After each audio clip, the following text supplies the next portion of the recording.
नमस्कार मंडळी, गणपती बाप्पा मोरया। आपल्या सगळ्यांच्या घरी गणपती बाप्पा आलेले आहेत आणि गणपती बाप्पाची आपल्याला या 10 दिवसांमध्ये विशेष अशी सेवा करायची आहे। गणेश चतुर्थी म्हणजेच गणपती बाप्पांचा जन्मदिवस। त्यांचा जन्मदिवस आपल्याला या 10 दिवसांमध्ये अगदी उत्साहाने आणि मनोभावे साजरा करायचा आहे।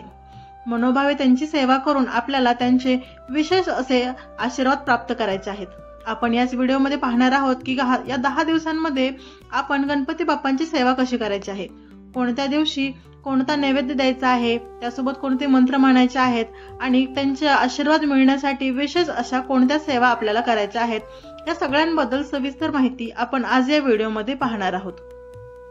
जर तुम्ही चॅनलला नवीन असाल तर चॅनलला सबस्क्राइब करा आणि व्हिडिओ हा शेवटपर्यंत पहा आणि कमेंट बॉक्समध्ये गणपती बाप्पा मोरया लिहायला विसरायचं नाही।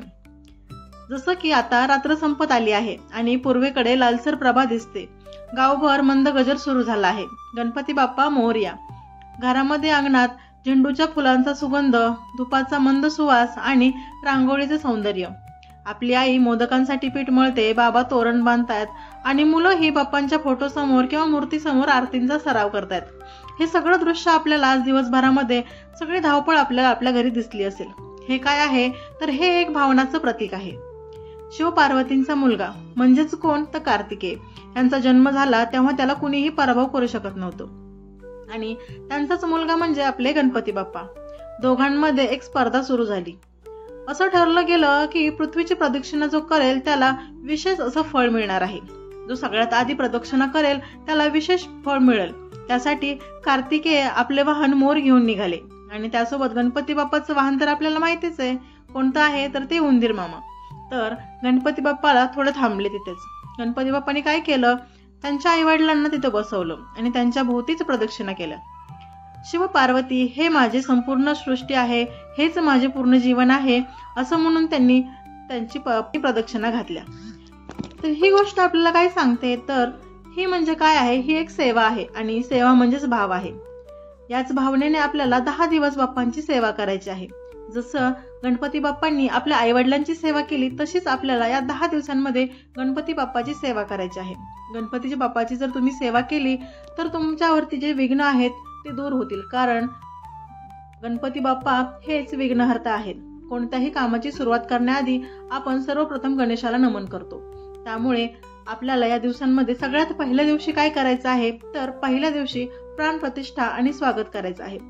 सगळ्यांनी घरशुद्धी करून सजावट करून गणपती बाप्पाचे आगमन आपल्या घरी केलंच असणार। त्यासोबत गणपतीची तुम्ही एक गोष्ट लक्षात ठेवा, गणपती बाप्पा बसवताना नेहमीही प्राणप्रतिष्ठा दिशा ही ईशान्य पूर्व दिशेला उंच पाटावर किंवा आणि लाल वस्त्र अंथरूनच गणपती बाप्पा विराजमान करायचे आहेत। ह्या गोष्टीची तुम्हाला विशेष काळजी घ्यायची आहे आणि प्राणप्रतिष्ठा करतेवेळी ओम गण गणपतये नमः असं तुम्हाला हात जोडून मंत्र म्हणायचा आहे। मूर्तीसमोर दीप, धूप, जल आणि पंचामृत स्नान हे तुम्हाला करायचं आहे आणि याच दिवशी 21 दुर्वा आणि जास्वंदीचा हार तुम्हाला करायचा आहे। पहिली आरती सुखकर्ता दुःखहर्ता आणि गणेश अथर्व शीर्ष पठण तुम्हाला पहिल्या दिवशी करायचं आहे। पहिल्याच दिवशी उकडीचे मोदक, नारळाचा खीर आणि पंचखाद्य याचा नैवेद्य तुम्हाला बाप्पाला द्यायचा आहे। आणि आता आपण पाहूया की पुढचे 10 दिवस सलग सेवा कोणती करायची आहे। दुसऱ्या दिवसापासून ते 9व्या दिवसांपर्यंत आपण आता थोडक्यात माहिती जाणून घेऊया की कोणती सेवा करायची आहे। त्याआधी जर तुम्ही चॅनलला नवीन असाल तर चॅनलला सबस्क्राइब करा, व्हिडिओ हा शेवटपर्यंत पहा आणि कमेंट बॉक्समध्ये गणपती बाप्पा मोरया लिहायला विसरायचं नाही। सगळ्यात पहिलं म्हणजे सकाळची आपल्याला सेवा करायची आहे। रोज सकाळी आणि संध्याकाळी नित्यनेमाने आपल्या जर घरी गणपती बाप्पा असेल तर आपल्याला सेवा ही करायचीच आहे। आळस न करता तुम्हाला रोज ही सेवा करायची आहे। दुसऱ्या दिवसांपासून 9व्या दिवसांपर्यंत बाप्पाला तुम्हाला स्नान घालायचं आहे। गंगाजल, गुलाबजल आणि पंचामृताने। सध्या काय होतं, मूर्ती खूप मोठ्या असतात, त्यांना स्नान घालणं शक्य होत नाही, तरीही तुम्ही प्रयत्न करा मूर्तीला तुम्हाला स्नान करायचं आहे किंवा जे पंचामृत आहे त्याचं तुम्हाला नैवेद्य वगैरे दाखवायचं आहे आणि स्नान घालायचं आहे। नवीन वस्त्र, हार आणि 21 दुर्वा, जास्वंदीचं किंवा झेंडूचं फूल तुम्हाला रोज त्याच्या पुढे गणपती बाप्पांच्या पुढे देवायचं आहे आणि गणेश स्तोत्र आणि अथर्व शीर्ष तुम्हाला पठण्याचं करायचं आहे। 1 वेळा, 11 वेळा, 21 वेळा किंवा 101 वेळा तुम्हाला अथर्व शीर्षाचं पठण तुम्हाला करायचं आहे। नित्यनेमाने जर तुम्ही हा अत्यंत असा प्रभावी उपाय आहे जेणेकरून गणपती बाप्पा आपल्यावरती नक्की प्रसन्न होतील आणि तुम्हाला हाच विशेष उपाय करून पाहायचा आहे. त्यानंतर रोज तुम्हाला वेगवेगळा नैवेद्य दाखवायचा आहे. जसं की ज्याला जो शक्य होईल त्याने तो नैवेद्य दाखवायचा आहे. परंतु दुसऱ्या दिवशी तुम्हाला जमत असेल तर दुसऱ्या दिवशी नारळाचे लाडू, तिसरा दिवस बेसन लाडू, चौथा दिवस श्रीखंड, पाचवा दिवस पुरणपोळी, सहावा दिवस पेढे, सातवा दिवस खीर, आठवा दिवस करंजा आणि 9व्या दिवशी मोदक तुम्हाला द्यायचे आहेत. मोदक न विसरता गणपती बाप्पाला आवर्जून तुम्हाला द्यायचे आहेत. ही झाली सकाळची सेवा. आता संध्याकाळी काय करायचं आहे, तुम्हाला दिवे लावायचे आहेत, आरती करायची आहे आणि हरिपाठ करायचा आहे. जर जमलं, जर शक्य असेल तुम्हाला तर भजन कीर्तन देखील या दिवशी तुम्हाला नक्की करायचं आहे. त्यासोबत लहान मुलांना गणपती बाप्पांच्या विशेष अशा कथा आहेत त्या तुम्हाला ऐकवायच्या आहेत, सांगायच्या आहेत. किंवा महाभारतांमध्ये ज्या काही कथा असतील, गणेश आणि चंद्राची जी शापकथा आहे ही सुद्धा तुम्हाला लहान मुलांना सांगायची आहे, जेणेकरून आपल्या मुलावरती चांगले संस्कार होतील. सामाजिक सेवा याच दिवसांमध्ये तुम्हाला गरिबांना अन्नदान, पुस्तकदान, वृक्षारोपण आणि बाप्पांची खरी सेवा हीच समाजसेवा आहे. त्यामुळे ह्या सगळ्या गोष्टी तुम्हाला नक्की आणि आवर्जून करायच्या आहेत. त्यासोबतच भरणी नक्षत्राच्या दिवशी महिलांनी सौभाग्यवतीन पूजन करायचं आहे. हा देखील विशेष उपाय तुम्हाला नक्की करायचा आहे. आणि संकष्टी चतुर्थीला चंद्रदर्शन आणि संकष्टी व्रत करायचे आहे.